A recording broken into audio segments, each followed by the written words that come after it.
سرچینه: پاکستان د امریکا په غوښتنه په کونړ توغندي ګزاروي. په تیرو 24 ساعتونو کې پر کونړ د پاکستان له لوري 13 توغندي ویشتل شوي دي او ملګرو ملتونو ته له شکایت سره پاکستان له دې کار لاس نه دی اخیستی. د حکومت یو لوړپوړي چارواکي صهیون ته د دغو بریدونو په اړه وویل پاکستان د امریکا په غوښتنه پر کونړ د توغندیو ویشتل پیل کړي تر څو د سولې پروسه کې پر حکومت فشار راوړي. پرون د امریکا د شارز فافر آمرانه څرګندونې او د هغوی په غوښتنه د پاکستان له لوري د توغندي ګزارول ټول د دې لپاره دي چې خپل ټول شرایط له چون چرا پرته په حکومت ومني.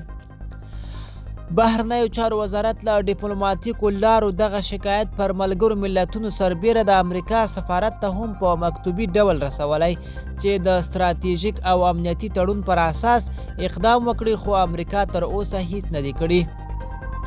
د ټولو بندیانو خوشي کول، موقت حکومت منل، په رسمي ډول د ډیورن له داعیې تیریدل او د بهرني سیاست محدودول هغه غوښتنې دي چې پاکستان یې مطرح کوي او په اوسني موقعیتو شرایطو کې د فشار لپاره ترې امریکا هم استفاده کوي. حکومت د دې لپاره چې نړیوالو مراجعینو ته د سولې پروسې مخالف معرفي نشي په رسمي ډول د وروستي فشارونو په اړه چوپتیا غوره کړې ده، هغه څه چې په ټولنیزو شبکو کې پلان هم پر حکومت په غوسه کړی دی. ملګرو، دا به زموږ چمتو شوی ویډیو د لا ښکلو ویډیوګانو لپاره زموږ چینل سبسکرایب کړئ او تر بلې ویډیو